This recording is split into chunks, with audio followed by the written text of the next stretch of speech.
Well, if you're out there thinking you don't know much about HBCU football, you at least know this meme right here. Tell them to bring me my money.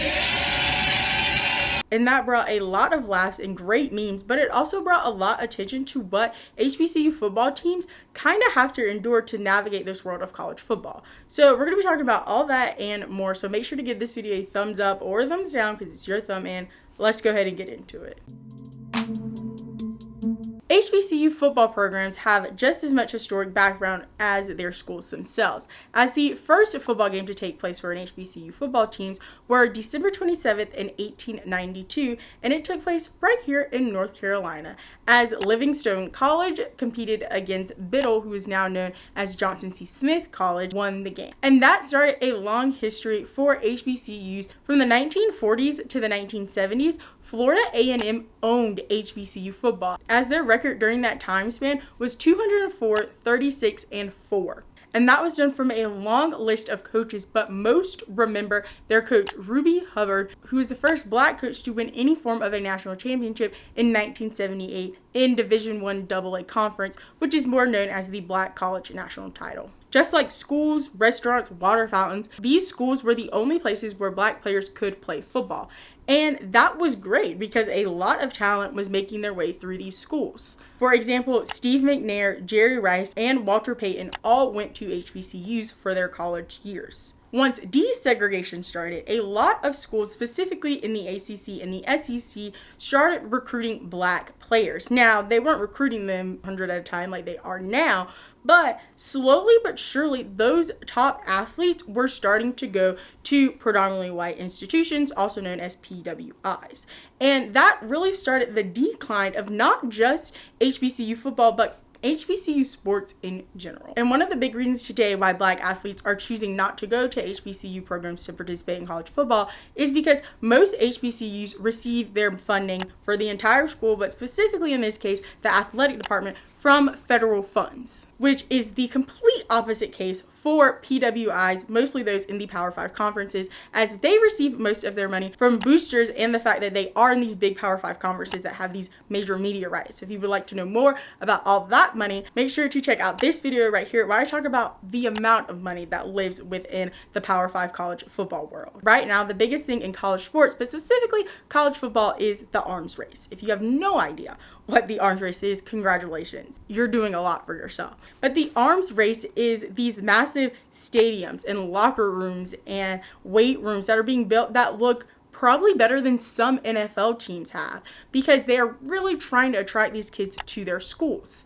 As most recently, Tennessee State did release a new weight room that they have for their college athletes, but it really can't compete against the Alabama weight room or the Texas Tech locker room, or even UNLV has a barbershop in their player facility. Like, that's insane. So the HBCUs are really struggling to compete with these things. Now, there are opportunities for HBCU football programs to receive big cash payouts, and one of the ways are called money games or cut the check games. And these teams allow HBCUs or just low-level non-Power 5 schools to play against these bigger schools and, as some would say, practice games to get them prepared for the season. But the schools that are coming in to play them receive a good amount of money, as from that meme we all know and I showed at the beginning from North Carolina A&T's football team, they won $300,000 for competing in that game, no matter if they won, lost, or tied. And that was one of the smallest amounts from the past 3 years that teams have received for playing in these money games. As North Carolina Central played Marshall, and North Carolina Central received $375,000. Tulane played Morgan State, and they won $475,000. And South Carolina State played Clemson, and they won $300,000. And yes, all these teams lost in this game except North Carolina A&T, but from competing in about 2 or 3 of these games a year, teams, for example, South Carolina last year in the 2021 college football season received over $1 million for just competing in a few cut-the-check games that really support not only their football program, but their athletics in general. Biggest things that are helping HBCU football right now is Deion Sanders, as he basically took the world by storm when in 2020 he was announced the new coach of Jackson State football team. And everyone has been talking about Jackson State ever since then. He's truly changed the culture around HBCU footballs, as the first thing he announced after their first game is how he is willing to pay for every single HBCU in the SWAC conference to have the players' names on the back of their jerseys.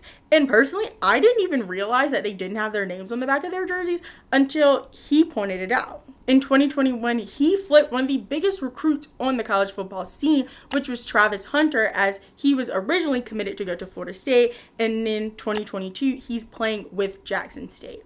And that flip really changed the world of HBCU football, because that was one of the first big recruits to finally come to an HBCU in a long time.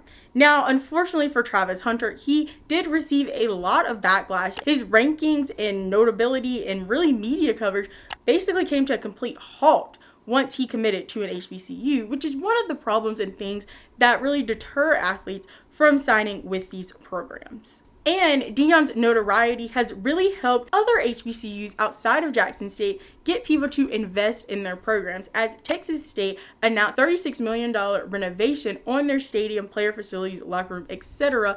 that will increase the amount of recruits they could possibly get in their stadium. Now, this won't be completed until 2024, as this is a great start for these programs who have, this will probably be one of the first world-class facilities in HBCU football history. Well, now that you know so much about HBCU football, make sure to check out this playlist right here, where I talk all about the amount of money that can be made in college sports, as well as kind of how college sports, but specifically college football, works. And make sure to subscribe and hit the bell to be notified every time I post a new video, which are on Mondays at 11 a.m. Eastern Standard Time, because I have a fun series coming up in October. And leave me a comment down below telling me, how did you feel when Deion decided to become the coach of Jackson State, as well as give this video a thumbs up or thumbs down, because it's still your thumb. And remember, don't be afraid to join the convo.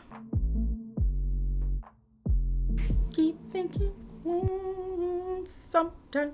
Can you tell I just got off TikTok?